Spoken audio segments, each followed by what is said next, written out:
En cas de forte chaleur, quelles sont les obligations de l'employeur?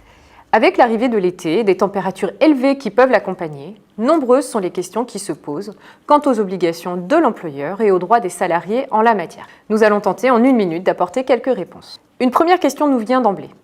Y a-t-il une température au-delà de laquelle il n'est plus possible de faire travailler un salarié? Rien n'est prévu par les textes. Qu'il s'agisse d'une circonstance extérieure comme la canicule, ou liée à l'environnement de travail, par exemple le fait que certaines machines dégagent de fortes chaleurs, la loi ne prévoit pas de température au-dessus de laquelle un salarié peut quitter son poste de travail. Et concernant la climatisation, l'employeur a-t-il l'obligation d'en installer une sur le lieu de travail?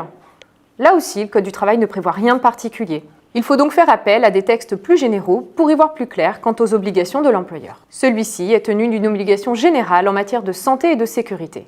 Cela lui impose de prendre toutes les mesures nécessaires pour assurer la sécurité et protéger la santé physique et mentale des travailleurs. Il est également tenu d'adapter ces mesures en cas de changement de circonstances, telles que par exemple l'apparition de fortes chaleurs. L'employeur doit également mettre à disposition des travailleurs de l'eau potable et fraîche. Dans les locaux fermés, il doit aussi veiller à ce que l'air soit renouvelé et ventilé pour éviter les élévations exagérées de température. Enfin, l'employeur doit se conformer aux recommandations contenues dans le plan national canicule. À noter que l'INRS considère que travailler par forte chaleur, notamment au-dessus de 30 degrés, présente des risques pour la santé et formule des recommandations pour prévenir les risques. Par exemple, travailler aux heures les moins chaudes, effectuer une rotation des tâches avec les postes les moins exposés, ou encore limiter le travail physique. Le salarié doit quant à lui se conformer aux directives de l'employeur. Il peut également quitter son poste de travail s'il considère être face à une situation qui présente un danger grave et imminent pour sa vie ou sa santé. Pour plus de précisions, je vous invite à consulter le site CFDT à la rubrique Vos droits. Je vous remercie pour votre attention et vous dis à bientôt pour une nouvelle Minute de vos droits.